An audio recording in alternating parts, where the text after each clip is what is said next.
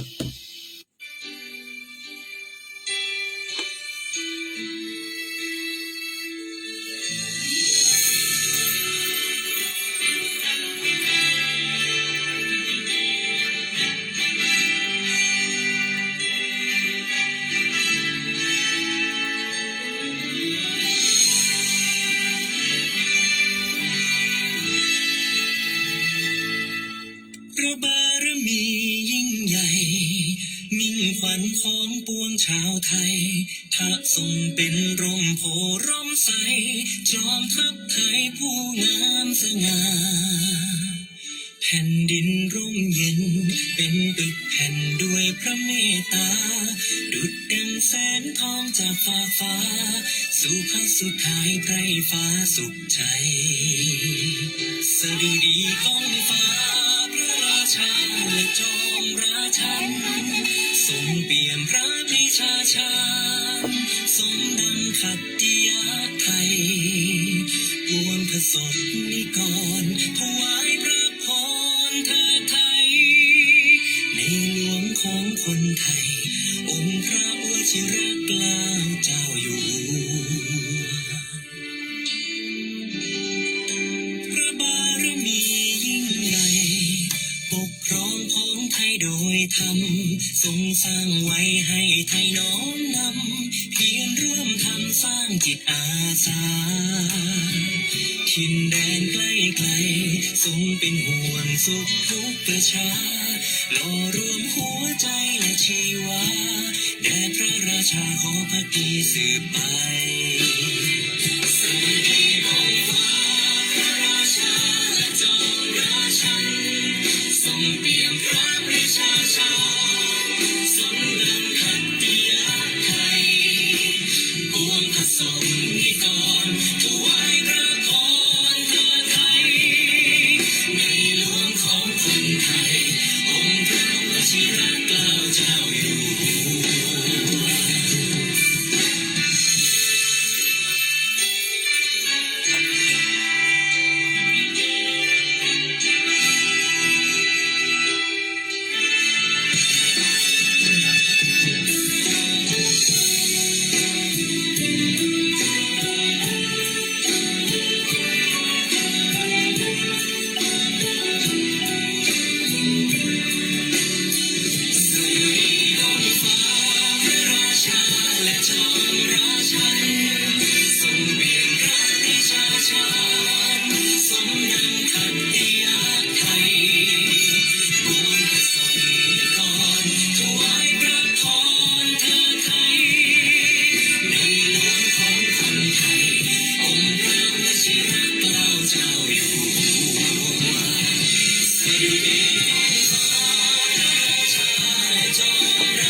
ข้าพระพุทธเจ้าขอพระราชทานถวายพระพรชัยมงคลด้วยความจงรักภักดีขออนุภาพแห่งคุณพระศรีรัตนตรัยพระบารมีแห่งพระสยามเทวาธิราชตลอดจนถึงพระบรมเดชานุภาพแห่งสมเด็จพระบูรพมหากษัตริยาธิราชเจ้าทุกพระองค์ได้โปรดดลบันดาลอภิบาลและประทานพรให้ใต้ฝ่าละอองธุลีพระบาททรงพระเกษมสำราญมีพระราชประสงค์จำนงหมายสิ่งใดขอจงสำเร็จดังพระราชฤทัยปรารถนามีพระชนมายุยิ่งยืนนานพระเกียรติคุณขจรกระจายแผ่ไพศาลทรงสถิตเป็นมิ่งขวัญร่มเกล้าแก่ประสบนิกรชาวไทยตราบจิรัติการนานเทิน ด้วยเกล้าวด้วยกระหม่อมขอเดชะข้าพระพุทธเจ้า นายวุฒิชาติคำปันนักจัดรายการ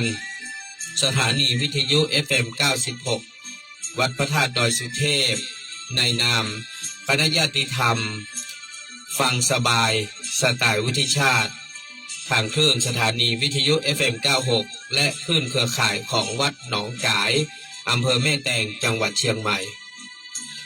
ขอความสุขสวัสดีจงบังเกิดมีแก่ท่านผู้ฟังแฟนรายการ ฟังสบายสไตล์วุฒิชาติ ทางคลื่นสถานีวิทยุท้องถิ่นจังหวัดเชียงใหม่คลื่นพระพุทธศาสนาและจริยธรรม FM 96.0 เมกะเฮิรตซ์อุปถัมภ์โดยมูลนิธิพระบรมธาตุเจ้าดอยสุเทพมีพระเดชพระคุณหลวงพ่อพระธรรมเสนาบดีเป็นประธานมูลนิธิเพื่อการอุปถัมภ์รายการทุกรายการพระเดชพระคุณหลวงพ่อนั้นเป็นเจ้าคณะภาค7ดูแลปกครองในคณะสงฆ์ภาค7เชียงใหม่ลำพูนและแม่ฮ่องสอนและขอบคุณท่านผู้อำนวยการคณะกรรมการบริหารเจ้าหน้าที่ควบคุมห้องส่งวัดดอยสุเทพท่านอาจารย์พระมหาประสิทธิ์ประสาธิโกขอบพระคุณท่านพระครูเจ้าวาดวัดหนองกายเจ้าหน้าที่ควบคุมห้องส่งวัดหนองกายทั้งคฤหัสถ์และบรรพชิตขอบคุณแฟนรายการที่ติดตามทั้ง2คลื่นสถานีและทาง Facebook ไลฟ์สดประสันโนภิกขุคุณปี้อรวรรณดอนญาติมหาจันทร์เข้ามาติดตามเพื่อกำลังใจท่านอาจารย์สุริยันคำปาเนาะขอบพระคุณนะครับทุกท่านทุกคนที่เข้ามายื้อเพื่อกำลังใจในวันนี้ก็กราบเรียนนะครับท่านที่เป็นญาติธรรมฟังสบายสไตล์วุฒิชาติทุกท่านปกติเขาก็จะมีการจัดกิจกรรมปฏิบัติธรรมที่วัดดอยสุเทพในเนื่องในวันสำคัญเช่นวันเฉลิมพระชนมพรรษาของพระเจ้าแผ่นดินก็ดีนะครับและวันสำคัญของสมเด็จแม่สมเด็จพระนางเจ้าสิริกิติ์พระบรมราชินีนาถพระบรมราชชนนีพันปีหลวงในรัชกาลที่9หรือว่าวันของสมเด็จป่อร.9ก็ดีและก็วันสำคัญทางพระพุทธศาสนาแต่ว่าในช่วงนี้นะครับทางวัดพระธาตุดอยสุเทพได้มีการปรับปรุงภูมิทัศน์เนาะฉะนั้นก็จะมีการจัดสร้างลานชมวิวเพิ่มเติมนะครับฉะนั้นมันมีอาคารที่สร้างไว้เมินนานแล้วมันก็ชำรุดทรุดโทรมไปตามกาลเวลาแล้วก็ได้มีการก่อร่างสร้างแปลงก็เลยต้องมีการขยับขยายฉะนั้นสถานที่ที่เราจะใช้ในการประพฤติวัดปฏิบัติธรรมหรือพักค้างแรมก็อาจจะบ่ค่อยจะสะดวกสักเท่าใดนะแล้วก็มีการก่อสร้างตัวนะฉะนั้นศาลาก็ต้องทำงานแข่งกับเวลาก็อาจจะมีเสียงรบกวนมากมายที่เกิดขึ้นก็จะทำให้ความสงบมันหายไปพ่องนะฉะนั้นช่วงนี้ก็ต้องขออภัยทุกท่านนะครับเขาอาจจะต้องงดเรื่องของการปฏิบัติธรรมที่วัดดอยสุเทพไปก่อนในช่วงปีนี้คงจะจนถึงสิ้นปีเพื่อละนะเพราะว่าการก่อสร้างนั้นก็ต้องใช้เวลาหลายเดือนนะครับกว่าจะถึงสิ้นปีก็คงจะได้ความคืบหน้าของงานการนักขึ้นนะพอศาลาเปิ้นสร้างสำเร็จเสร็จสิ้นเขาก็คงจะได้กราฟปิกไปใช้สถานที่ต่างๆในการประพฤติวัดปฏิบัติธรรมเหมือนเดิมก็คงจะเป็นปี2569ก็คงจะค่อยว่ากันใหม่นะครับอันนี้ทางวัดพระธาตุดอยสุเทพนั้นได้มีการจัดพิธีเพื่อน้อมถวายเป็นพระราชกุศลเพื่อกับในหลวงรัชกาลที่10นั้นเมื่อวันที่20กรกฎาคมที่ผ่านมาวันอาทิตย์ที่20ฉะนั้นก็งานการก็สำเร็จเสร็จสิ้นไปอันนั้นวันนี้เพื่อรำลึกนึกถึงพระมหากรุณาธิคุณของพระบาทสมเด็จพระเจ้าอยู่หัวพระวชิรเกล้าเจ้าอยู่หัวในหลวงรัชกาลที่10ก็จะขออนุญาตน้อมนำพระราชประวัติของพระองค์ท่านมาบอกกล่าวให้ป่อยแม่ทุกท่านได้รับทราบกันแห่งครั้งหนึ่งนะครับก็เป็นที่ทราบดีแล้วว่า เมื่อสมเด็จป่อในหลวงรัชกาลที่9ของเฮาได้เสด็จสวรรคตครับสมเด็จพระเจ้าอยู่หัวมหาวชิราลงกรณ์บดินทรเทพยวรางกูลก็ขึ้นทรงราชเป็นพระมหากษัตริย์รัชกาลที่10ในราชวงศ์จักรีภายหลังทรงมีพระราชดำรัสตอบรับแล้วก็คำกราบบังคมทูลเชิญของสภานิติบัญญัติแห่งชาติเมื่อวันที่1 ธันวาคมพุทธศักราช 2559 นะครับ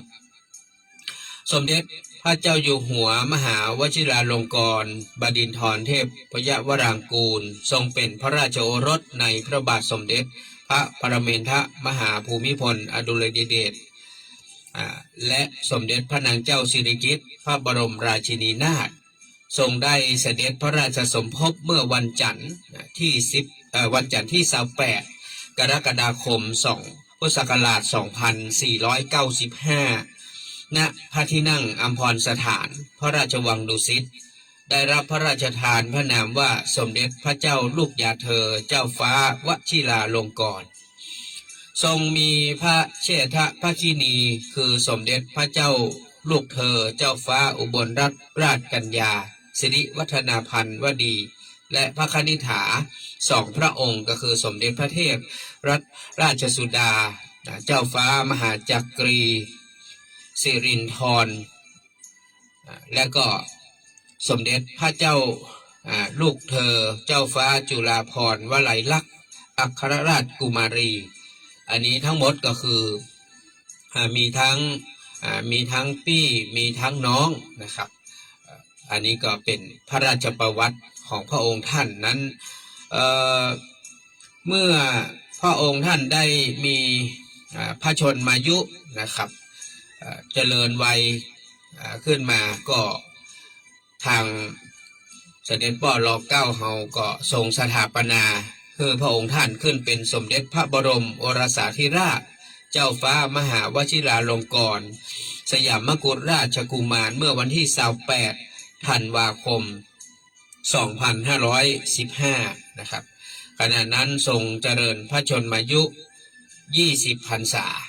นับเป็นกระบวนการสืบราชสันตติวงศ์ที่ชัดเจนตามกฎมนเทียนบานว่าด้วยการสืบสันตติวงศ์พุทธศักราช 2467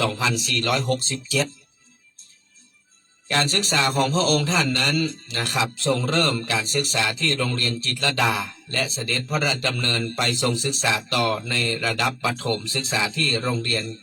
คิงมิดแควนซันเซกอันนี้ก็ศึกษาในระดับมัธยมศึกษาแล้วก็หลังจากนั้นนะครับพระองค์ท่านก็ทรงไปศึกษาต่อในวิชาทหารนะครับที่โรงเรียนคิงนครซิดนีย์ประเทศออสเตรียทรงสำเร็จระดับปริญญาตรีสาขาอักษรศาสตร์ด้านการทหารจากมหาวิทยาลัยนิวเซาท์เวลส์ประเทศออสเตรเลียหลังจากนั้นก็ทรงสำเร็จการศึกษาและเสด็จนิวัตรประเทศไทยทรงศึกษาต่อในสาขาวิชานิติศาสตร์รุ่นที่2ในมหาวิทยาลัยสุโขทัยธรรมาธิราชแล้วก็ทรงได้เสด็จทรงผนวดนะครับเมื่อวันที่6 พฤศจิกายน 2521ทรงผนวดเป็นพระภิกษุในพระพุทธศาสนาณพระอุโบสถวัดพระศรีรัตนราชวัดพระศรีรัตนศาสดารามโดยมีสมเด็จพระสังฆราช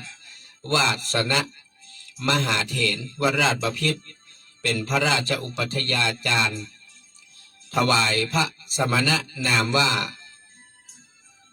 วชิลาลังกรโนวชิลาลังการโนอันนี้ก็มาเพราะมันมีนี้เนาะก็ต้องอ่านตามนี้นะครับประทับณวัดบวรนิเวศวิหารเมื่อครบ15 วันแล้วก็ทรงลาผนวดพระราชกรณียกิจมากมายนะที่พระองค์ติดตามโดยเสด็จพระบาทสมเด็จพระเจ้าอยู่หัวและสมเด็จพระราชินีในรัชกาลที่9ก็ทรงเกื้อกูลประโยชน์มากมายแก่พวงประสบนิกรชาวไทยตั้งแต่นั้นมา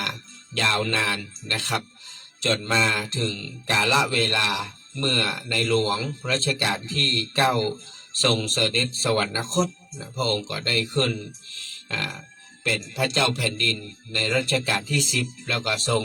ปฏิบัติพระราชกรณียกิจมากมายเพื่อประสบนิกรชาวไทยของเขาจะสังเกตเห็นว่าเมื่อปีพุทธศักราช 2560น้อยๆเนี่ย61 62ช่วงนั้นเราจะเห็นว่ามันมีเรื่องของโรคภัยที่ระบาดไปทั่วก็คือโควิด -19 นะครับเนาะเนี่ยพระองค์ท่านก็ได้ใจพระราชทรัพย์นะครับในส่วนของพระมหากษัตริย์ก็คือพระราชทรัพย์ส่วนพระองค์ในการที่จะจัดซื้อเรื่องของเครื่องไม้เครื่องมือเพื่อที่จะช่วยดูแลประสบนิกรแล้วก็ช่วยสนับสนุนทางคุณหมอนะครับคือได้ช่วยเหลือประชาชนคนไทยได้นักที่สุดแม้กระทั่งการจัดซื้อวัคซีนอันนี้พระองค์ท่านก็ได้ช่วยนะครับดังนั้นจะเห็นได้ว่าพระองค์นั้นทรงขึ้นของราชย์ได้เพียงบักกี่ปีตั้งแต่59ก็ไล่มาแล้วครับ59 60 61 62ประมาณ3ปีพระองค์ก็ต้องรับภาระที่หนักกว่าประเทศไทยเราจะผ่านวิกฤตเรื่องของภัยจากโควิด -19 มาได้นี่ก็โอ้โหใช้เวลาหลายปีนะครับแล้วก็ทรงทุ่มเทนะพระกำลังทรัพย์นะแล้วก็ทรงได้แนะนำสิ่งต่างๆให้กับทางคณะรัฐมนตรีทั้งหลายนะเพื่อได้ดูแลประชาชนคนไทยจนเราผ่านพ้นวิกฤตนั้นมาได้แม้กระทั่งการสละพระราชทรัพย์ส่วนพระองค์นะครับในการช่วยเหลือประชาชนที่ได้รับภัยต่างๆไม่ว่าจะน้ำท่วมหรือเกิดภัยต่างๆขึ้นมาพระองค์ท่านก็บ่เคยละทิ้งบ่เคยที่จะนิ่งดูได้แม้กระทั่งทุกวันนี้มีเรื่องของภัยการรบรากันองค์ท่านก็ทรงรับเอาเราผู้ประสบภัยอยู่ในพระราชานุเคราะห์นั่นหมายความว่าภัยที่ได้รับบาดเจ็บนะครับก็ได้รับความเมตตาจากพระองค์ท่านเพื่อเป็นคนไข้ในพระราชานุเคราะห์นั่นหมายความว่าทรงสนับสนุนในเรื่องของการดูแลรักษาพยาบาลเพื่อกับประชาชนคนไทยที่ได้รับผลกระทบเกี่ยวกับเรื่องของภัยที่เกิดขึ้นณขณะนี้แม้กระทั่งที่ดินส่วนพระองค์ส่วนพระมหากษัตริย์เนี่ยในหลายๆที่นะครับแม้แต่ในกรุงเทพมหานครซึ่งถือว่าเป็นแผ่นดินที่มีราคาสูงเป็นจำนวนนักพระองค์ท่านก็ทรงพระราชทานคือเป็นของส่วนรวมคือเป็นของหลวงคือได้เอานำไปใช้ประโยชน์แม้แต่ทางโรงพยาบาลต่างๆพระองค์ท่านก็ทรงสละพระราชทรัพย์สนับสนุนเรื่องของการก่อร่างสร้างแปลงเรื่องของเครื่องไม้เครื่องมือการแพทย์ต่างๆไม่ว่าจะเป็นในส่วนของกรุงเทพและต่างจังหวัดการศึกษาพระองค์ท่านก็บ่ละทิ้งเปิดว่าแม้กระทั่งมีจดหมายน้อยจดหมายน้อยก็คือเป็นจดหมายที่น้องๆได้เขียนส่งไปถึงพระองค์ท่านโดยตรงหรือแม้กระทั่งหน่วยงานต่างๆนะครับเขียนจดหมายไปหาพระองค์ท่านก็รับรู้แล้วก็ทรงให้ความช่วยเหลืออันนั้นเรียกว่าเป็นการปิดทองหลังพระมีมากมายที่พระองค์ทำแล้วมันแบบมีไข่หูไข่หันนะฮะฉะนั้นพระองค์ท่านก็บอกแล้วว่าพระองค์ก็เป็นมนุษย์เป็นปุถุชนคนหนึ่งที่จะสามารถใช้แรงกายแรงใจแล้วก็แรงทรัพย์ของพระองค์ท่านที่มีอยู่เพื่อให้ประชาชนคนไทยนั้นมีความเป็นอยู่ที่ดีขึ้นนะเพราะว่าจะเกิดอะไรอย่างขึ้นนะพระองค์ท่านก็บ่เคยทอดทิ้งประชาชนของพระองค์ท่านนะก็ทรงช่วยเหลือในทุกๆด้านดังนั้นเราท่านทั้งหลายในวันนี้เป็นวันสำคัญวันนี้เพิ่นก็ขอนะครับว่าตั้งแต่วันที่28นี้เป็นต้นไปนะไปก็ขอให้ได้ร่วมกันใส่เสื้อเหลืองเสื้อเหลืองนี่ก็เป็นเสื้อของเรียกว่าประจำ4วันเกิดเนาะพระองค์ท่านเกิดวันจันทร์วันจันทร์นี่สีเหลือง นะครับก็เพื่อเป็นการถวายนะครับเรียกว่าถวายความจงรักภักดีนะต่อพระองค์ท่านอย่างผมเองนี่ก็นี่ฮะเป็นเสื้อนี่เปิ้ลแบบสั่งที่เปิ้ลนี่มานะครับมีตาสัญลักษณ์นะครับของในหลวงของในหลวงรัชกาลที่10นี่แหละครับก็ได้ซื้อมาหลายปีแล้วเพราะว่าผมเองก็เป็นจิตอาสานะครับในพระเจ้าแผ่นดินในหลวงรัชกาลที่10เพราะว่าครั้งเมื่อในหลวงร.9สวรรคตเมื่อปี59นะครับก็ได้มีการจัดพระราชพิธีถวายเพลิงพระบรมศพเนี่ยเปิ้นจัดเป็นไปทั่วทุกจังหวัดนะครับเพราะว่าสามารถที่จะให้คนไทยทั้งหมดไปรวมกันได้ที่กรุงเทพก็จึงจัดในแต่ละจังหวัดก็พระองค์ได้เรียกว่าได้มีพระราชดำริในการก่อตั้งจิตอาสาจิต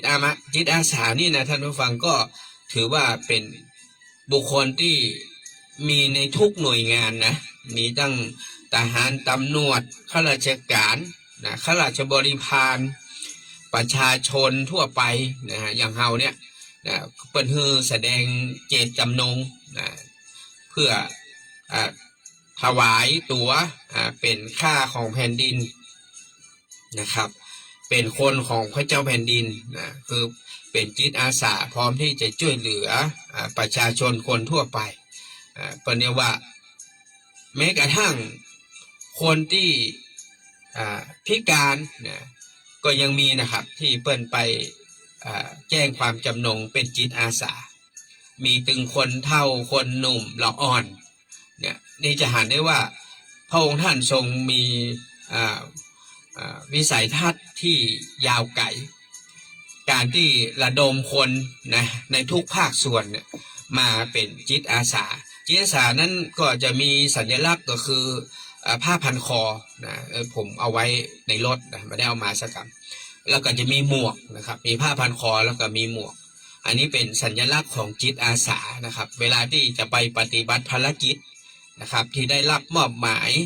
บอกว่าจากในหน่วยงานราชการภาคประชาชนทั้งหลายเนี่ยจิตอาสาเหล่านี้มันก็จะมีหลายส่วนนะครับอย่างผมเองนี่ตอนนั้นก็ในส่วนของภาคประชาสัมพันธ์ก็เฮาอยู่สถานีวิทยุเราก็เอาฝ่ายประชาสัมพันธ์ที่จริงก็ช่วยกันทุกด้านนั่นแหละเพียงแต่ว่าเพื่อนจะแบ่งฝ่ายอันนี้ฝ่ายไหนนี่ฝ่ายไหนก็จะมีเป็นฝ่ายของเพื่อนเพราะสมัยนั้นเราต้องช่วยงานนะครับเรื่องของพระบรมศพของในหลวงรัชกาลที่9นะฉะนั้นเพื่อนก็เลยจะแบ่งเป็นฝ่ายไปส่วนพี่หนานเองอยู่ฝ่ายประชาสัมพันธ์แต่ว่าถึงแม้ว่าเราจะบ่ได้ใส่เครื่องแบบก็คือบ่ได้ใส่ผ้าพันคอบ่ได้ใส่หมวกนะที่ทรงพระราชทานให้เนี่ยแต่ในใจของเรานะก็คือเป็นจิตอาสาอยู่แล้วพร้อมที่จะเสียสละประโยชน์ส่วนตนเพื่อประโยชน์ส่วนรวมที่จริงพระองค์ก็บ่ได้ว่าต้องทำตำแหน่งนั่นตำแหน่งนี้อย่างนักบ่ใช่พระองค์ก็บ่ได้บังคับนะบ่ได้มีข้อบังคับแต่ว่าเปิ้นจะฮื้อบัตรบัตรของจิตอาสาอย่างผมจะมี2บัตรแรกก็คือบัตรที่ดูแลเรื่องช่วยงานเรื่องของการถวายพระเพลิงพระบรมศพของในหลวงรัชกาลที่9อันนั้นมันก็คือสิ้นสุดไปละสิ้นสุดเพราะว่าหลังจากที่ถวายพระเพลิงพระบรมศพไปแล้วนะก็ถือว่าจบไปแต่มันจะมีบัตรหนึ่งอย่างทุกวันนี้ผมก็พกไว้ติดตัวตลอดอันนี้เป็นบัตรจิตอาสาของในหลวงรัชกาลที่10มันมีวันหมดอายุเด้อบัตรนี้นะเปิดฮื้อเตื้อเดียวนะเพื่อจะถ่ายรูปเขานะครับถ่ายรูปเขาแล้วมันก็จะมีวันเดือนปีเกิดนะครับมีหมดเลยมีจังหน้าน่ะเพื่อเราไม่จะมีแต่ไม่จะบอกว่าบัตรนี้เป็นจิตอาสานะครับเป็นจิตอาสานั่นหมายความว่าคนที่เป็นจิตอาสานี่ไม่มีเงินพิเศษไม่มีเงินเดือนให้นะครับไม่มีเงินให้ไม่มีค่าตอบแทนนะฮะดังนั้นมันก็จะว่าไปก็คือทำด้วยใจนั่นแหละนะครับถ้าเราไปพบกับเหตุการณ์ใดก็ตามนะเราก็สามารถเข้าไปช่วยในส่วนของเจ้าหน้าที่บ้านเมืองได้นะฮะหรือเราจะมีตำแหน่งหน้าที่แต่เราก็สามารถที่จะแสดงตัวตนของเราเข้าไปให้ความช่วยเหลือแสดงบัตรของเราก็ได้ถ้าเราไปช่วยงานราชการนะครับก็มี ผ้าพันคอมีหมวกแล้วก็มีบัตรประจำตัวของเฮานะครับก็จะมีบัตรทุกคนนะบัตรนี่มันผมบอกว่าหายเนาะมันจะก็จะออกขึ้นใหม่ก่อนนะผมพูดเพราะว่าเปิ้นฮื้อมันมีวัดหมดอายุอ่ะแต่นั้นถ้ามันหายผมบอกว่าเปิ้นจะไปแจ้งที่ไหนนะเพราะอันนี้มันเป็นบัตรที่เปิ้นออกขึ้นมานะครับเฮาก็จ่ายบัตรตรงเนี้ยไปนะครับก็เป็นการสร้างความภาคภูมิใจว่าเฮานี้เป็นคนของพระเจ้าแผ่นดินของในหลวงรัชกาลที่10ที่พระองค์ทรงมีพระเมตตาให้เฮาท่านทั้งหลายได้แสดงจิตเจตนาหรือว่าแจ้งความจำนงว่าเฮาจะรับใช้แผ่นดินรับใช้ชาตินะด้วยกันเป็นจิตอาสานะคือถ้าคนเฮาทุกคนน่ะมีความคิดเหมือนกันคิดที่อยากจะแบ่งเบาภาระนะแปลว่าต่างพระเนตรพระกันในหลวงพระองค์ท่านสามารถจะไปได้พร้อมกันทุกที่ทั่วประเทศหรอกนะครับดังนั้นคนที่เป็นคนที่ทำงานต่างพระเนตรพระกันก็จะมีตั้งแต่ในส่วนของเรื่องของศาลนี่เนาะตุลาการแล้วก็ในเรื่องของฝ่ายบริหารก็คือในส่วนของรัฐบาลฝ่ายนิติบัญญัติก็คือในเรื่องของสภาในการออกกฎหมายต่างๆนี่นะครับแล้วของหมู่เฮานี่ก็คือในส่วนของภาคประชาชนนะราชการทั้งหลายเปิ้นก็ทำหน้าที่ของเปิ้นเฮาก็เป็นประชาชนคนหนึ่งเฮาก็ทำหน้าที่ของเฮาอย่างที่เฮาช่วยเหลือกันได้อย่างที่เฮาสามารถที่จะแบ่งเบาภาระของราชการบ้านเมืองได้นะก็ถือว่าเป็นสิ่งที่ดีนะเป็นสิ่งที่ดีมันไม่ได้เป็นโทษเป็นภัยยกตัวอย่างนอกจากเสียว่าคนที่เป็นจิตอาสาแล้วไปเป็นโจรไปเป็นขโมยบดีนะไปทำผิดกฎหมายแล้วมาอ้างไปขนยาฆ่าสิ่งเสพติดนี่แล้วเอามาอ้างอิ่มบ่ได้นะครับคือมันไม่ได้เป็นข้ออ้างนะไอ้บัตรเครื่องแต่งกายเนี่ยที่ได้รับพระราชทานมาเนี่ยมันไม่ใช่เป็นที่อ้างได้ว่าเขาเป็นคนของพระเจ้าแผ่นดินไม่ใช่คนของพระเจ้าแผ่นดินคนของประเทศก็จะต้องเป็นคนดีเป็นคนที่เรียกว่าไปสร้างความเดือดร้อนให้ไผ่มีแต่ว่าอยากจะช่วยเหลือคนทั้งหลายมองว่าทำงานให้กับพระเจ้าแผ่นดินอันนี้ก็มันมีทุกหมู่บ้านทุกชุมชนท่านฟังเพราะหลวงกำนันเหล่านี้ก็เป็นมดนะครับจิตอาสาเนอะเพราะหลวงกำนันนี่โดยส่วนมากท่านก็ไปแสดงเจตจำนงเป็นจิตอาสาส่วนมากเลยนะไม่ใช่มีแต่ภาคประชาชนนะเพราะหลวงกำนันข้าราชการตำรวจทหารหมอพยาบาลทุกภาคส่วนนะครับแม้กระทั่งคนที่เป็นเศรษฐีข้าหาบดีทั้งหลายก็มีนะครับที่เพิ่นไปแสดงตนเป็นจิตอาสาถ้าทั่วประเทศนี่ก็น่าจะมีหลายล้านคนนะผมว่านะหลายล้านคนนะครับประชากรคนไทยมันมีอยู่ประมาณเท่าที่ผมได้ยินมาว่าประมาณ66ล้านคนนะครับ66ล้านคนแต่จิตอาสานี่ผมว่ามีหลายล้านคนนะทั่วประเทศนะครับดังนั้นเฮาบ่ฮู้ว่าใครเป็นจิตอาสาของเฮาบ่ฮู้นอกจากแต่ว่าเราจะเห็นเวลาเปิ้นมารวมตัวกันเปิ้นมาจัดกิจกรรมเปิ้นมาช่วยงานช่วยการแล้วพวกก็จะแต่งตัวเปิ้นมานะอย่างผมเองก็ไม่ค่อยได้ใส่หรอกนะครับถ้าบอกเป็นการเป็นงานแต่ว่านี่รู้สึกว่าตั้งแต่เสร็จงานในหลวงร.9แล้วผมได้ใส่เห็นเตื้อนึงจำมันได้ตอนไปงานหลวงปู่เปี่ยนหรือเปล่านะเหมือนตัวนะครั้งหนึ่งนะครั้งนั้นนะท่านก็ไม่ได้ใส่เลยนะก็เก็บรักษาไว้โดยปกติเขาก็จะใส่เนี่ยเสื้อเหลืองเหี้ยใส่กางเกง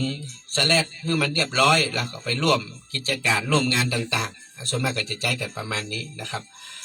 อันนี้ก็ฝากมาถึงท่านผู้ฟังทุกท่านว่าวันนี้เป็นวันเฉลิมพระชนมพรรษาเป็นวันที่พระองค์ท่านมีพระชนมายุครบ73พรรษาครบวันนี้เลยนะเพราะพระองค์ท่านเกิดวันจันทร์ที่28กรกฎาคมพุทธศักราช2495ตอนนี้มัน2568พระองค์ก็มีพระชนมายุครบวันนี้เลยนะฮะ73พรรษานะเรียกว่าเป็นที่พึ่งเพื่อประชาชนคนไทยทุกหมู่เหล่า ทุกเชื้อชาติทุกศาสนาที่ได้มาอาศัยอยู่บนผืนแผ่นดินไทยใต้ร่มพระบารมีของพระองค์ท่านดังนั้นก็ขอให้เฮาท่านทั้งหลายจงตั้งมั่นมุ่งมั่นเพื่อเป็นคนที่ทำดีเพื่อชาติบ้านเมืองเพื่อชาติศาสนาพระมหากษัตริย์เขาจะอยู่ในเชื้อชาติใดศาสนาใดก็แล้วแต่ของเขาเป็นคนดีคำว่าคนดีในที่นี้ก็คือคนที่ครองตนครองใจตัวเก่าได้คืออยู่ในศีลธรรมคำว่าศีลธรรมนั้นมันก็มีในทุกศาสนาเพราะว่าพุทธคริสต์พราหมณ์ซิกอิสลามฮินดูมันมีบ้านเรามันมีหลายศาสนาว่าศาสนาพุทธนี่เป็นศาสนาประจำชาติศาสนาหลักมีศาสนาคริสต์ศาสนาอิสลามศาสนาพราหมณ์ฮินดูศาสนาซิกเนาะอันเนี้ยที่เขาได้ยินนะมันจะมีประมาณ5ศาสนาที่อยู่ในบ้านเรานอกนั้นผมบอกว่ามีศาสนาอื่นๆก็จะได้ก็ถือได้ว่าเปิ้นจะต้องมีศีลธรรมประจำใจ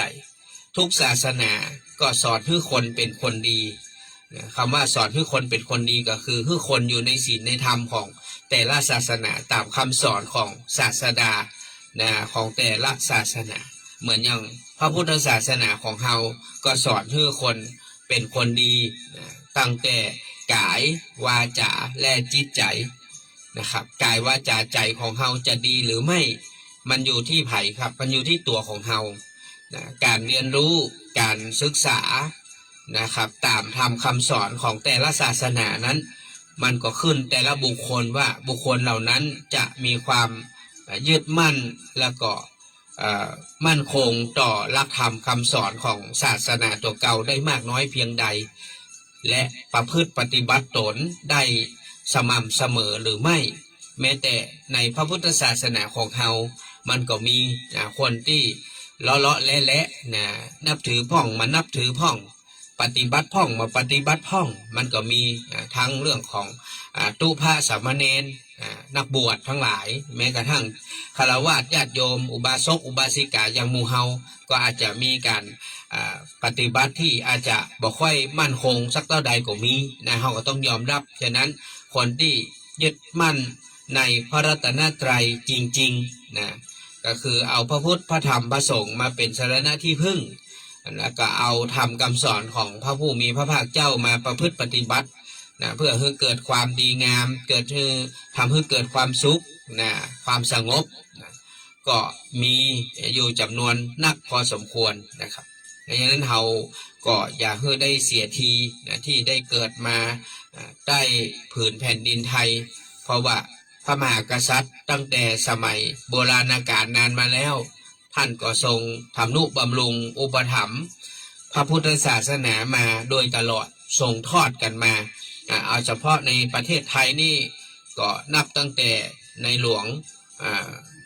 รัชกาลที่1มาก็มาจนถึงปัจจุบันนี้ก็รัชกาลที่10ละผ่านมา200กว่าปีนี่ถึงรัตนโกสินทร์นะจักรีวงศ์นี่นะก็200กว่าปีแล้วย้อนกลับไปก่อนหน้านั้นผมเนาะสมัยของพระเจ้าตากสินสมัยของพระนเรศวรสมัยอยุธยาไล่ไปสุโขทัยเมื่อนานประเทศไทยเขาเนี่ยก็เรียกว่าหลายร้อยปีเฉพาะเชียงใหม่เขานี่ก็จะเปาะพญามังรายนี่ก็700กว่าปีเนี่ยมานับก่อนหน้าพุทธแหมนะเฉพาะพระ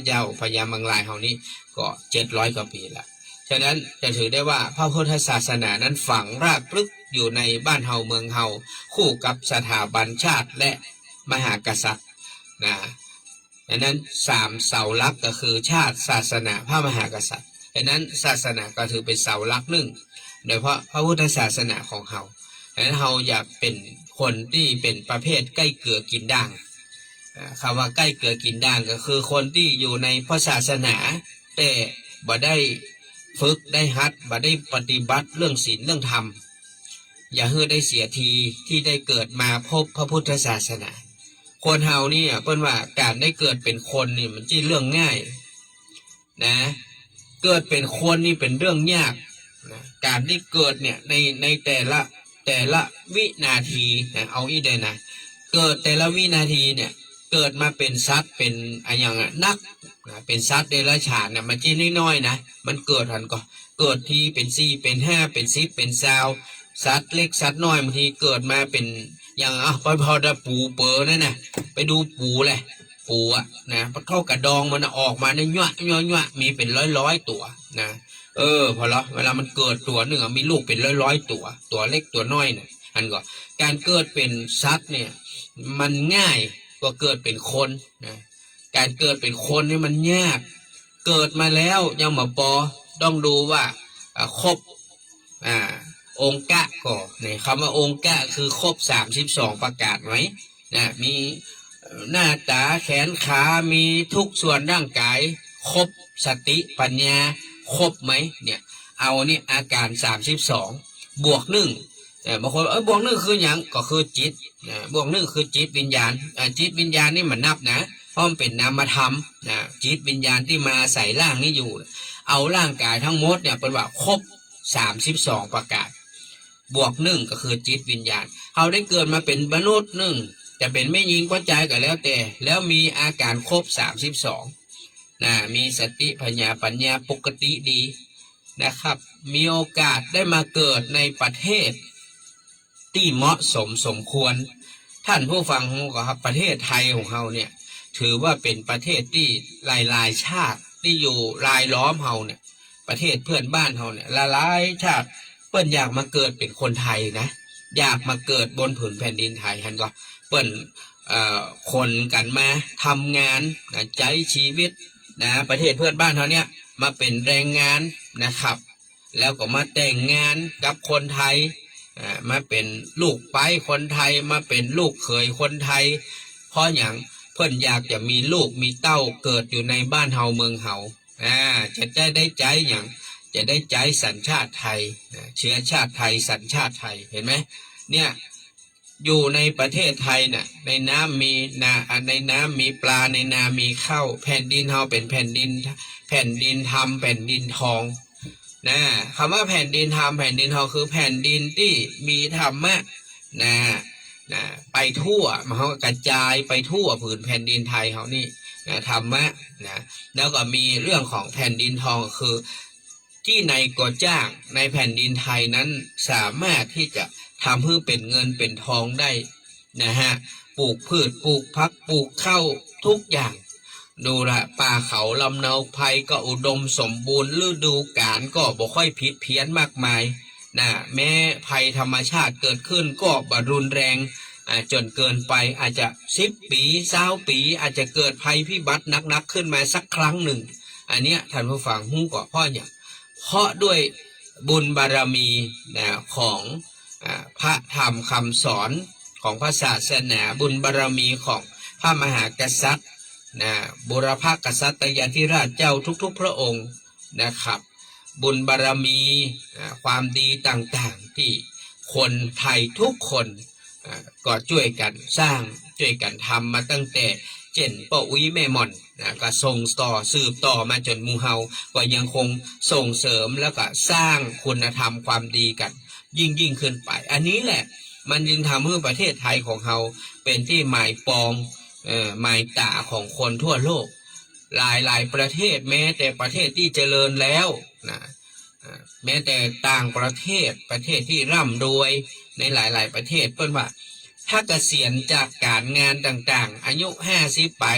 60ประเทศที่อยากจะให้เป็นบ้านปลายชีวิตที่อยากจะมาอยู่มาทิ้งชีวิตทิ้งร่างเปิ้นว่าอยากมาประเทศไทยเนี่ยเห็นป่ะเปิ้นเลยย้ายรกรากมาเอาผัวเอาเมียมาสร้างครอบครัวในบ้านเฮาเมืองเฮาเ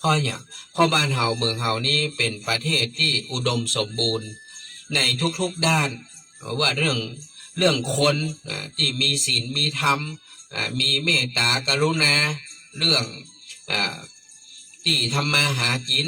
เรื่องสิทธิเสรีภาพความเป็นอยู่เนี่ยก็ถือว่าอิสระเสรีนะบ้านเฮาเนี่ยจะเดินทางไปที่ไหนก็บ่ได้ทุกข์ได้ยากบ่ได้ลำบาก อาหารการกินถนนหนทางรถรานะบอกว่าจะทางอากาศทางเรือทางน้ำทางถนนนะการสัญจรทั้งหลายก็สะดวกสบายฉะนั้นเปิ้นจึงบอกว่าสิ่งที่เราต้องช่วยกันรักษาก็คือ3สถาบันหลักก็คือสถาบันชาติในตอนเนี้ยที่เราต้องอาศัยหมู่ทหารกล้าทั้งหลายช่วยปกป้องอธิปไตยของชาติไทยเฮาบ่ฮื้ออริราชศัตรูใดมาลุกรานหรือแผ่วพานทำลายประชาชนคนไทยเฮาทหารเหล่านี้พร้อมจะสละชีวิตนะเลือดเนื้อนะเพื่อประชาชนเฮาได้อยู่ดีมีสุขได้เกิดความสงบเห็นท่านผู้ฟังช่วงนี้จะเห็นว่ามีเหล่าทหารผู้กล้าวีรบุรุษในสนามรบได้เสียชีวิตไปเต่าที่ตอนนี้ประมาณ8ท่าน8ท่านแล้วก็ยังบอกว่ามีเพิ่มกว่าผมบ่ได้เช็คนะแต่ว่าเต่าที่ทราบมาก็คือ8ท่านที่ได้เสียชีวิตในสนามรบสร้างความเสียใจให้กับครอบครัวแต่ก็สร้างความภูมิใจภาคภูมิใจให้กับครอบครัวคนที่เป็นพ่อแม่คนที่เป็นพี่น้องคนที่เป็นภรรยาสามีเนี่ยคนที่เป็นภรรยาเนาะที่ได้สูญเสียสามีไปในสนามรบทุกคนก็ปลาบปลื้มใจในความเสียสละของเหล่าทหารกล้าเหล่านี้เห็นไหมสถาบันชาติจะอยู่ได้ก็ต้องมีทหารเหล่านี้ทั้งตำรวจทั้งตชดทั้งทหารเหล่านี้คือเป็นรั้วป้องกันชาตินะครับศาสนานี่ก็คือเนี่ยที่เขาอู้ถึงศาสนาอื่นๆรวมถึงศาสนาพุทธของเราถึงเป็นศาสนาประจำชาติแล้วก็สถาบันพระมหากษัตริย์อย่างในหลวงเรารัชกาลที่10ที่พระองค์ทรงได้อุทิศพระสติปัญญาอุทิศพระกำลังกายกำลังใจพระราชทรัพย์มากมายให้กับความเป็นอยู่ที่ดีขึ้นของประชาชนคนไทยของพระองค์ท่านอันนั้นเราในฐานะที่เป็นประชาชนคนหนึ่งก็เพื่อได้แสดงความจงรักภักดีต่อชาติศาสนาพระมหากษัตริย์นะครับเพื่อเราได้นึกถึงความเสียสละของบรรพบุรุษของเราทุกผู้ทุกนามที่ได้รักษาชาติบ้านเมืองไว้ให้หมู่เฮาท่านทั้งหลายได้อยู่อาศัยสืบต่อไปเจนลูกเจนหลานแม้ว่าเฮาอาจจะประสบความทุกข์ความยากความลำบากของผมก็เชื่อว่ายังคนในรุ่นอย่างพี่นันนี้เนาะรุ่น50ขึ้นเนี่ยก็ถือว่าเป็นรุ่นที่ได้หันในอย่างที่เฮาบ่เคยคิดว่าเฮาจะได้หันเนาะเรื่องโลกเรื่องภัยเรื่องการลบลาเรื่องความเป็นอยู่เรื่องของภาวะเศรษฐกิจอย่างต่างๆเฮาได้หันทุกอย่างท่านผู้ฟังเนาะน้ำท่วมนักเดี๋ยวเฮาก็ได้หันเนาะโอ้เฮาเหมือนคิดว่ามันจะเกิดขึ้นเนาะน้ำท่วมนักนะครับเรื่องภัยสงครามเรื่องการปฏิวัติรัฐประหารเนี่ยผมนี่ก็เจอมาตั้งแต่ปีถ้าจำความได้คือตั้งแต่ปี35เนาะ35แล้วก็มาประมาณ49นะแล้วก็ปี57เนาะ57นะอันนี้เราเจอมา3เตื้อในสมัยเรานี่นะแล้วก็เรื่องของพระเจ้าแผ่นดินเราก็ได้อยู่2แผ่นดินนะได้เกิดในสมัยในหลวงรัชกาลที่9มาจนถึงได้หันในหลวงรัชกาลที่10เห็นไหมมันเป็นอย่างที่ในยุคเขาเนี่ยคนที่เกิดตั้งแต่ปี2500มาเนี่ยเนาะมาแล้ว2500มาจนถึงปัจจุบันเนี่ยถือว่ามีโอกาสได้หันอย่างมากมายในสิ่งที่เขาคิดว่าเขาจะไม่ได้หูได้หันฉะนั้นถือว่าเป็นภพชาติที่เรียกว่ามันก็พอดีนะมันเป็นแม้แต่ในพระพุทธศาสนาของเขานะคนที่เกิดตั้งแต่ปีประมาณพศ2500มาเนี่ยนะพี่หนานี่เกิด2015เนาะตั้งแต่2500มาเนี่ยนะยาวมาเนี่ยมาจนถึงปัจจุบันเนี่ยนะมันเป็นยุคกึ่งกลางของพระพุทธศาสนาเนาะยุคกึ่งกลางเขาก็ได้อยู่ในยุคนี้สมัยนี้นะครับเพราะว่าอายุพระพุทธศาสนา ปิดว่า 5,000 ปีเฮาอยู่ในช่วงเนี่ยเกิงกลางนะเกิงกลางเดี๋ยวนี้ก็มา2568แล้วเนาะผ่านเกิงกลางมา68 ปีแล้วนะเอาก็ถือว่าโชคดีนะโชคดีได้อยู่ในกึ่งกลางยุคของพระศาสนาได้หันอย่างหลายๆอย่างที่มันเกิดขึ้นแต่ทุกอย่างล้วนแล้วแต่เป็นไปตามเหตุตามปัจจัยตามธรรมคำสอนในพระพุทธศาสนาองค์พระสัมมาสัมพุทธเจ้าท่านตรัสไว้แล้วว่าเกิดขึ้นตั้งอยู่ดับไปนะมันมีอย่างที่จะจีรังยั่งยืนนะทุกอย่างมันเกิดขึ้นมันตั้งอยู่มันดับไปมาว่าจะความทุกข์หรือความสุขนะที่มันเกิดขึ้นขอให้เราท่านทั้งหลายทำใจให้เป็นกลางในทางพระพุทธศาสนาก็สอนคือตั้งใจตั้งจิตอยู่ที่โยนิโสมนสิการเพราะว่าวางใจให้เป็นกลางคำว่าเป็นกลางก็คือบดีบะให้อยู่กึ่งกลางนะครับทุกอย่างมันเป็นว่ามันต้องมีจุดศูนย์กลางของมันนะอันยังที่มันเกินไปกับบดีน้อยไปมากไปบดีน้อยไปบดีต้องอยู่เกินกลางพอดีนะและชีวิตของเขาก็จะค่อยๆประคับประคองนะให้มันผ่านพ้นไปได้นะครับเจ้าวันนี้ก็เอาบุญมาฝากทุกท่านพอดีได้รับเมตตาจากแฟนคลับ FC จากบ้านปาติ้วนะดอนเป่าแม่วางนะแม่เปิ้นได้ฮื้อหอมหัวใหญ่ได้ฮื้อเหมือนแนวได้ฮื้อบัดแตงอย่างมานะครับวันนั้นก็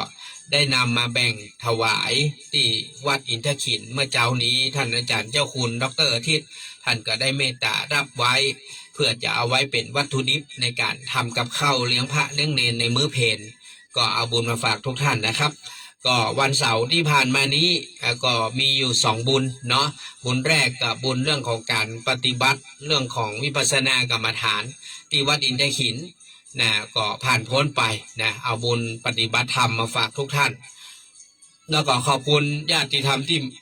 มาปฏิบัติธรรมเนอะที่ได้นำขนมต่างๆเอามาร่วมแล้ววันนั้นก็คุณแม่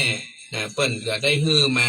นะเจ้าภาพขนมก็คือคุณแม่สุนากันจินะนะพี่นันก็ไปจัดซื้อขนมมาเลี้ยงญาติธรรมผู้ปฏิบัติธรรมเนาะอนุโมทนาคุณแม่ด้วยเนอะความด้วยลูกเต้าแล้วก็บุญที่2ก็คือบุญที่เฮาท่านทั้งหลายได้ร่วมบุญให้หอมเรื่องของปัจจัยนะเอาไปทำบุญทำทานที่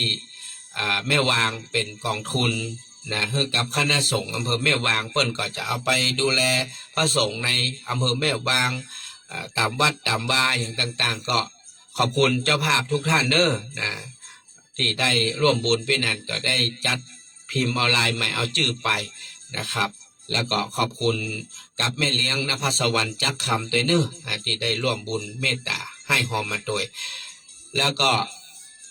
ขออนุโมทนานะขอบคุณกับคุณปี้สิริกัญญาเอมหฤทัยนะวันนั้นก็ได้ร่วมทำบุญ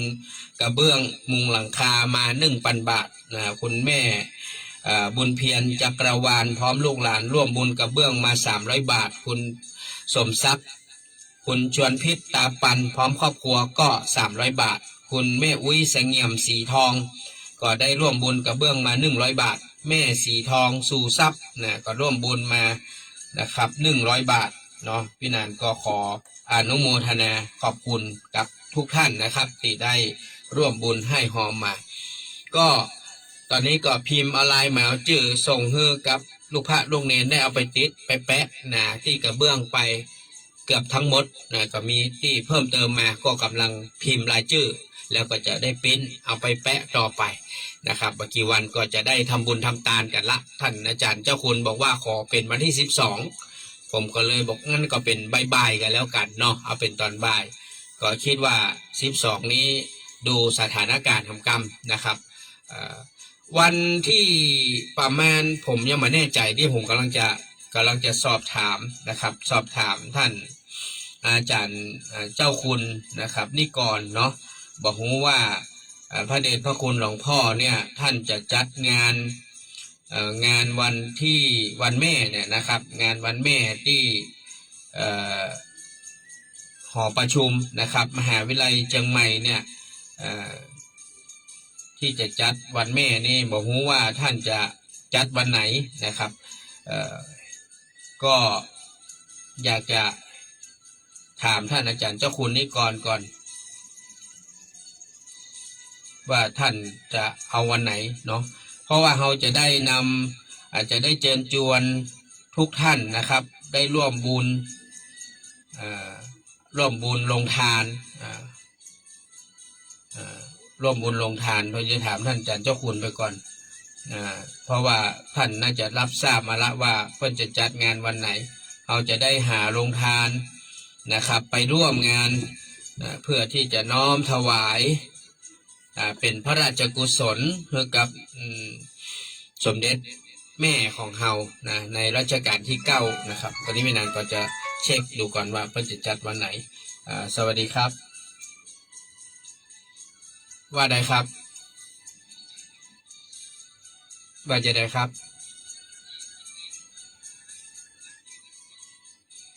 โอ้11 ตุลาผมยังบ่ฮู้แต่เนื้อว่ามีอย่างกะครับ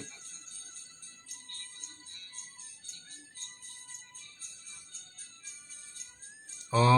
เดี๋ยวจะได้ผมเช็คดูก่อนได้ก่อนเดี๋ยวผมค่อยโทรกลับหนออันโทรเบอร์นี้นะครับหนอวัดอย่างก็ครับมงคลเศรษฐีอำเภอสันทรายอันนี้นี่อยู่ตำบลอย่างครับอ๋อหนองจอมสันทรายนะครับนอ11 ตุลากะครับ11 ตุลาเดี๋ยวผมเช็คดูก่อนนอครับขอบพระคุณครับขอบคุณนะครับท่านครูบาอาจารย์ที่เปิ้นโทรเข้ามาคือเปิ้นบอกว่า11 ตุลาพี่นานไปตั้งไหนก็เปิ้นจะขอไปช่วยเป็นพิธีกร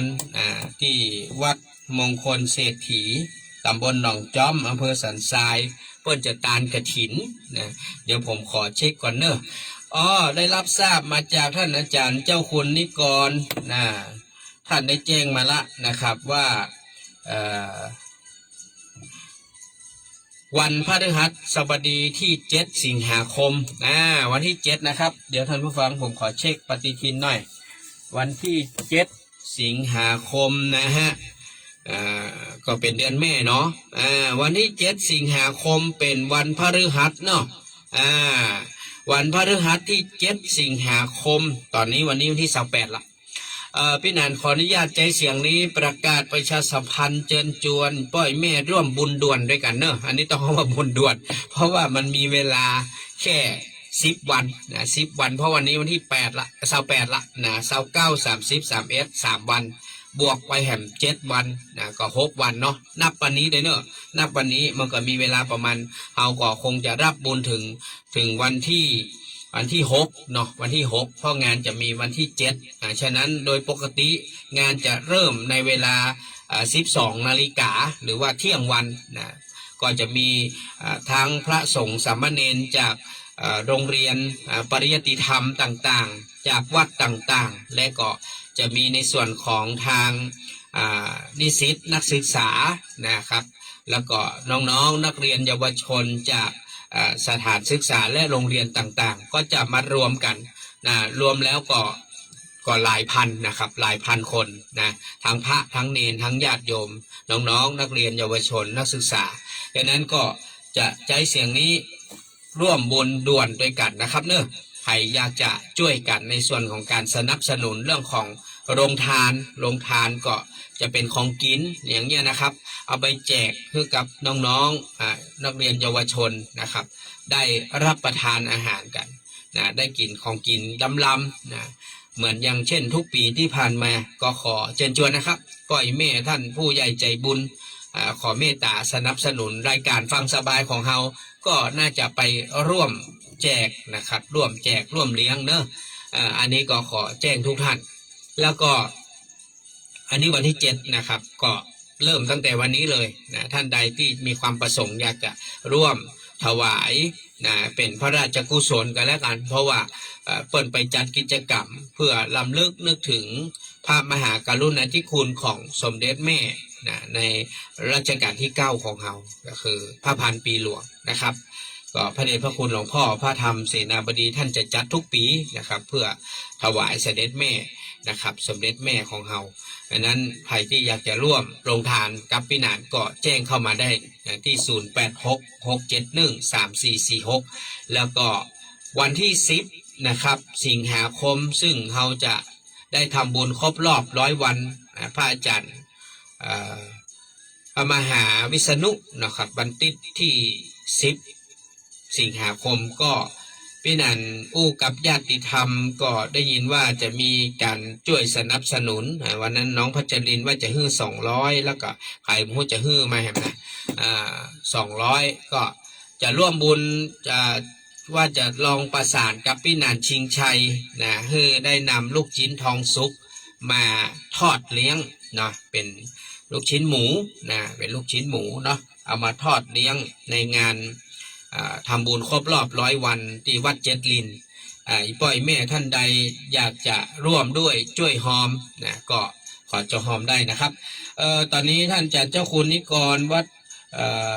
ผู้ช่วยเจ้าวาดวัดดอยสุเทพนะรองเจ้าคณะอำเภอเมืองเชียงใหม่นะท่านได้แจ้งมาว่าเริ่ม 12:30 นาทีจนถึงเวลา 15 นาฬิกานะครับก็คือเที่ยงเกิงจนถึงบ่าย 3เดี๋ยวท่านว่าจะส่งกำหนดการมาให้ก็กราบขอบพระคุณท่านอาจารย์เจ้าคุณนะครับนิกรเทรนเนอร์นะที่ได้เมตตาแจ้งเข้ามาดังนั้นก็ใครท่านใดที่จะเมตตาร่วมบุญในส่วนของบุญด่วนก็จะมีโรงทานอยู่2 ครั้งนะครับคือวันที่7 สิงหาคมก็เป็นเนื่องของในวันแม่แห่งชาติที่จะมาถึงนะก็ร่วมบุญจัดโรงทานเลี้ยงเพื่อกับน้องๆนักเรียนเยาวชนที่จะได้มาแสดงออกถึงความจงรักภักดีต่อสมเด็จแม่พระพันปีหลวงนะครับในวันที่7 สิงหาคมที่หอประชุมมหาวิทยาลัยเชียงใหม่อันนี้1 บุญแถมบุญหนึ่งก็คือการจัดเลี้ยงลูกชิ้นทองสุกทอดนะที่วัดเจ็ดลินเนาะก็จะมีงานตั้งแต่9 โมงป่ายไปจนถึงเที่ยงนะครับวันที่10 สิงหาคมครบ100 วันอาจารย์พระมหาวิษณุก็ฝากไว้นะครับว่าใครท่านใดจะร่วมบุญให้หอม2 งานนี้จะร่วมบุญอย่างใดก็ขอหอมทั้ง2 งานเนอะงานเท่าใดก็ได้ขอช่วยกันกำเนาะเรามีเวลาบ่แค่สัก10 วันบ่ได้นะ10 วันจากวันนี้ไปก็ฝากทุกท่านไว้ตัววันนี้พอเวลาของเราก็หมดลงก็คงจะได้น้อมนำรายการจากลาท่านผู้ฟังไปก่อนแล้วก็เดี๋ยวท่านอาจารย์เจ้าคุณดร.อาทิตย์น่าจะมาจัดรายการต่อเพราะนี้ท่านอยู่วัดก็ขอบคุณทุกท่านนะครับที่ได้เมตตาร่วมบุญด้วยกันจะมากจะน้อยก็บ่เป็นอย่างอันนี้ขอลาไปก่อนครับสวัสดีครับ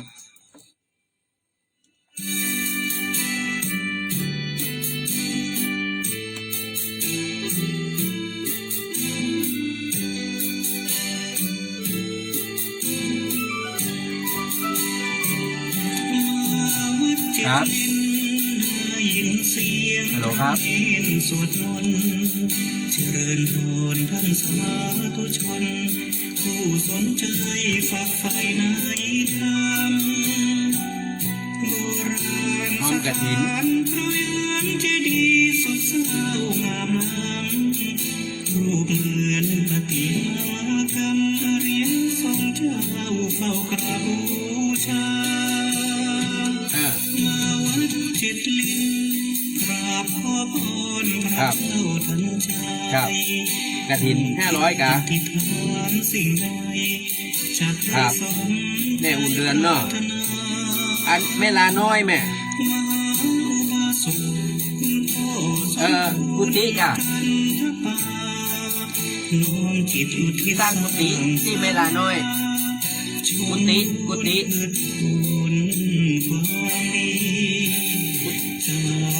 อยู่แม่ฮ่องสอนครั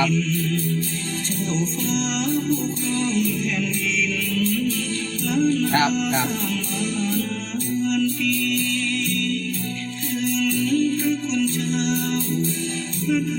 เสนาบดีเล็กฝืนวัดเก่าไม่มีพระสงฆ์องค์เดียนอยู่จำพรรษาวัดเจ็ดลิน